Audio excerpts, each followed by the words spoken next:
আর পশ্চিম বাংলায় 10 কোটি 10.5 কোটি মানুষের কথা চিন্তা করে একবারও সুপ্রিম কোর্টে যেতে দেখলাম না। কারণটা কি? গেলেই তো ভাইপোকে অ্যারেস্ট করে দেবে। যদি বলে টাকার অভাবে যেতে পারছে না, আপনারা বলুন যে আমাদের ভাইজান আছে ইন্ডিয়ান সেকুলার ফ্রন্টের চেয়ারম্যান, তিনি টাকা দেবে বলেছে, মমতা ব্যানার্জি কেস করুক।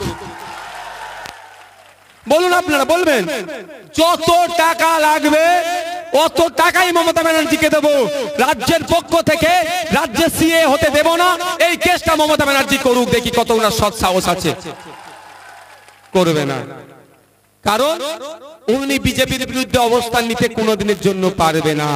কারণ বিজেপির বিরুদ্ধে যদি অবস্থান নেয়, তার দলের নেতারা যেভাবে দুর্নীতি করেছে, ওই দুর্নীতির শিকড় তো কালীঘাটে পৌঁছেছে, কালীঘাটকেও হয়তো জেলের মধ্যে রেখে দেবে। কারণ আমি তার জ্বলন্ত উদাহরণ দিচ্ছি, 2019 সালে সিএ এর যারা প্রতিবাদ করেছিল, সংখ্যালঘু থেকে সংখ্যাগুরু সমাজের মানুষেরা ঐক্যবদ্ধ হয়ে প্রতিবাদ করেছিল। খোঁজ নিলে দেখা যাবে যে সেই সময় প্রতিবাদটা বিজেপির বিরুদ্ধে ছিল, কেন্দ্র সরকারের বিরুদ্ধে ছিল। মমতা ব্যানার্জি পশ্চিম বাংলার হাজার হাজার ছেলে মেয়ের, মুসলিম ছেলে মেয়েদের নামে মিথ্যা মামলা দিয়েছিল পুলিশকে দিয়ে। আরে লড়াইটা তো, আন্দোলনটা তো গণতান্ত্রিক প্রক্রিয়ায় বিজেপির বিরুদ্ধে আমরা করছিলাম, আপনি মুসলিমকে কেন মামলা দিলেন? এর জবাবটা নিতে হবে না? মোদির বিরুদ্ধে লড়াই করছি গণতান্ত্রিক প্রক্রিয়ায়, দিদির তো বুক ফাটবেই ভাই। একে অপরের পরিপূরক।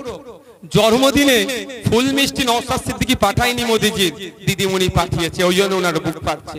শুধু তাই নয়, শুধু তাই নয়, আপনারা ভুলে যাচ্ছেন, হয়তো আমি আপনাদের স্মরণ করিয়ে দিই।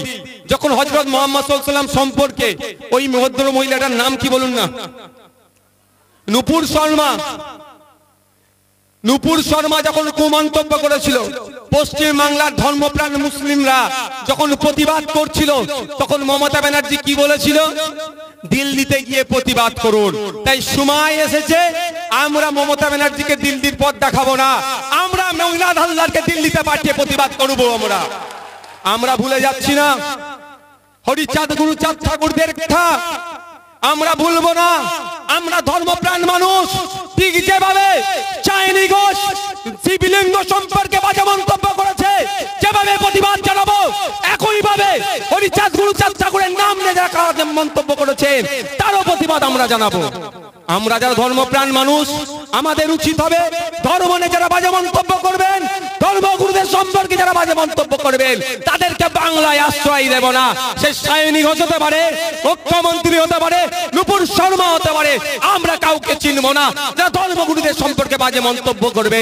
আমরা ধার্মিকরা ঐক্যবদ্ধ হয়ে তাকে গঙ্গায় ছুঁড়ে ফেলবো এবং ভোটের মাধ্যমে তাদেরকে পরাজিত করব। ভুলে যাব না আমরা। সায়নী ঘোষ কি বলেছিল, মনে আছে আপনাদের? আমি ভুলে যাইনি।